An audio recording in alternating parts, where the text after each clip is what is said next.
Recreation and celebration in America is big business. Just about everyone likes to play and party, and for every form of fun, there is work to be done. From baking special cakes to managing betting at a casino, there are many ways to make a living in the field of hospitality and tourism.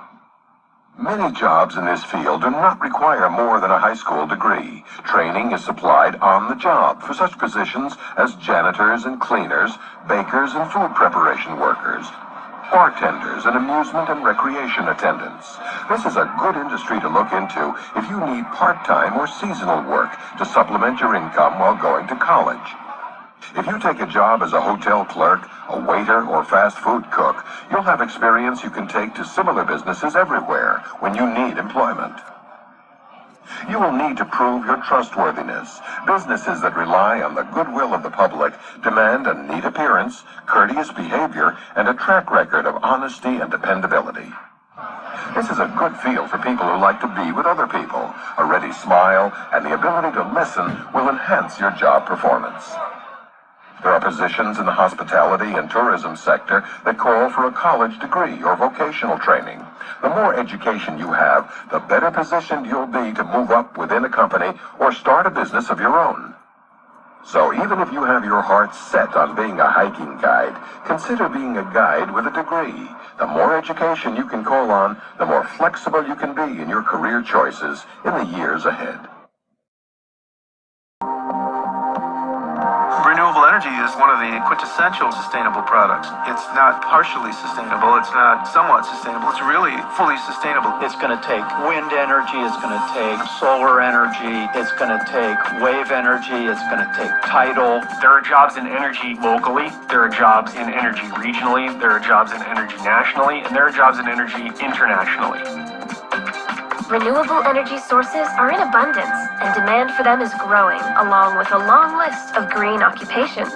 And delivering power from renewable sources will require many workers with a wide range of skills. We're at a changing point in the way energy is being made. There's smart ways to get energy from wind and solar that don't create pollution, and there's smart ways to use energy. And I think that the career opportunities as we move through the next 10 to 20 years are going to be pretty robust.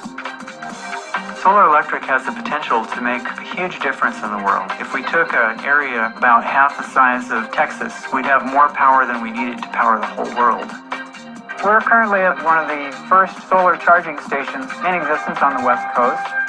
This system takes a standard solar module and creates a weatherized roof so that you don't have to have all of the other infrastructure that would normally go into creating a weatherized roof and then putting solar on top of it. One of the really beautiful things about green industries is it's kind of wide open. There's thousands of ideas for people to look into and develop careers and career paths out of. If they want to be hands-on, turning the wrench and plugging the wires in, get yourself signed up for a General Journeyman Apprentice program. You don't have to have a college degree to start that program. That's a benefit to be able to just go right out of high school and into that and have a career path that's solid like that. And then there's solar design. You would go to at least a 4-year program. A lot of engineering skills and understanding building structure and how we place these photovoltaic arrays on buildings. As an electrician, the pay is very good. You can't export a journeyman electrician. That job can't go overseas because it's the person that's turning the wrench here.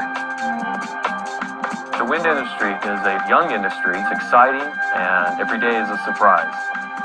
It takes a 2 or 3 man crew to work safely, and they climb up and do a system check on the turbine. I decided to enroll in the Renewable Energy Technology program at our local community college. I looked at the curriculum. They had some math and engineering, things that I was already very interested in. So I decided that I would give it a try. There's meteorological wind forecasting. There's a group of people downtown that trade the power, and an operations staff at site who are responsible for the daily operation and evaluate how the turbines are performing. It's a new industry. It's going to be around for a very long time. The growth rate is such that they can't hardly get people trained quickly enough for the amount of turbines that are going up. So there's going to be huge growth continuing going forward, and the need for many more technicians. There is so much energy in the ocean that we have the capability of replacing a lot of our fossil fuel usage with wave and tidal energy. There's a lot of power in a small amount of the ocean. And so you can have relatively smaller devices take up less space in the ocean that can still generate a tremendous amount of power. Another advantage is that the resource itself tends to be located relatively close to metropolitan areas. You've got this wide range of skills. Machinists, you've got fitters, you've got welders, you've got material handlers, engineers, researchers, oceanographers. You need someone that has a technical training, but can also go out on the vessels to work on the devices, and so has some marine training as well. So if you combine those two things, you're looking at a fairly skilled position that will probably pay pretty well. From cutting-edge renewable energy sources to the more established, each type of energy has jobs from development to construction to maintenance. All are green careers that will continue to be in demand for decades to come.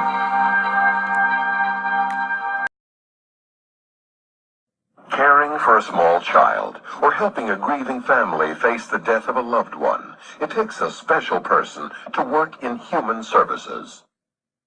You have to be willing to make a connection, to take the emotional risks that come with getting involved with other people's lives. In return, you'll get the satisfaction of knowing you're needed.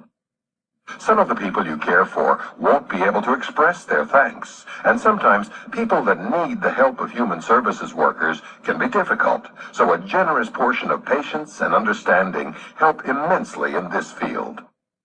Human services workers range from aides who provide basic help in a person's home to people at agencies who work to connect clients with resources that can improve their lives.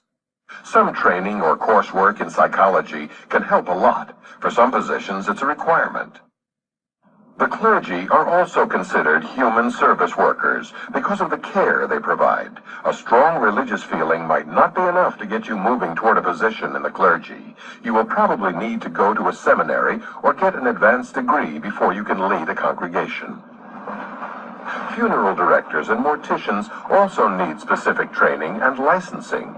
Before starting into this line of work, you might want to make an appointment to talk to a funeral director about what a career in this field might be like. If you're considering a position caring for children or the elderly, ask if you can spend a little time with the people for whom you'd be caring. How you feel about being with them can tell you whether you're the right person for the job. In fact, for all kinds of human service positions, it's a good idea to talk to people who already have jobs in the field you're interested in. They can tell you about the ups and downs, how difficult a bad day is, and how wonderful a good day can be.